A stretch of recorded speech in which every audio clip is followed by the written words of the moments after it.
Pria botak itu bersama timnya mau membajak truk minyak itu untuk mengambil tangki-tangki minyak agar menghasilkan uang. Situasi makin memanas ketika supirnya tahu truknya dibajak hingga truknya itu terguling sampai meledak. Malamnya, mereka pesta sambil berbagi hasil curian tangki minyak itu.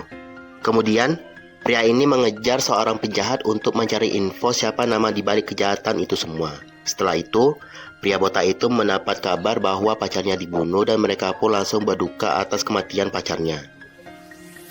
Pria botak itu dan adiknya mengunjungi tempat insiden kecelakaan pacarnya. Dia menganalisa jenis mobil yang menabraknya itu dan membayangkan insiden itu. Lalu, ketika pulang, adiknya ditatangi oleh FBI dan dibawa ke kantornya yang mana juga pria inilah yang akan ambil alih. Setelah itu, pria botak itu mengunjungi sebuah garasi untuk mencari info tentang pemilik mobil itu. Kemudian, pria ini dan adiknya berbicara di sebuah kafe untuk berminta maaf atas kejadian yang sudah lewat. Pria ini dan pria botak itu ikut berkumpul di komunitasnya penjahat itu.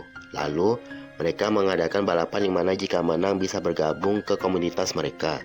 Balapan pun dimulai dengan suasana yang menegangkan hingga ada yang kecelakaan juga. Pria botak itu memenangkan balapannya dan bergabung di komunitas itu hingga diminta sidik jari dan nomor telepon. Setelah itu, pria ini dan pria botak itu berjumpa lagi di klub sembari pria ini juga memata-matai kondisi klub itu.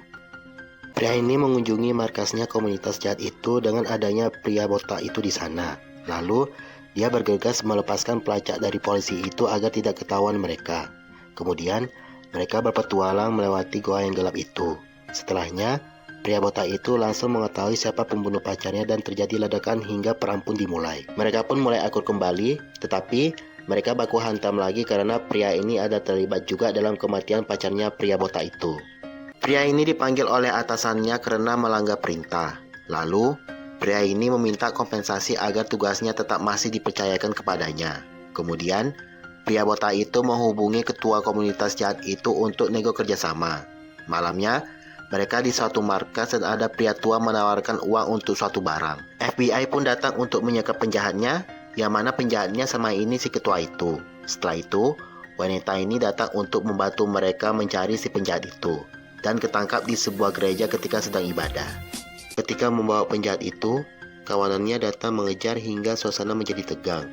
Dan mereka pun satu persatu musnah dibuat oleh si pria botak itu.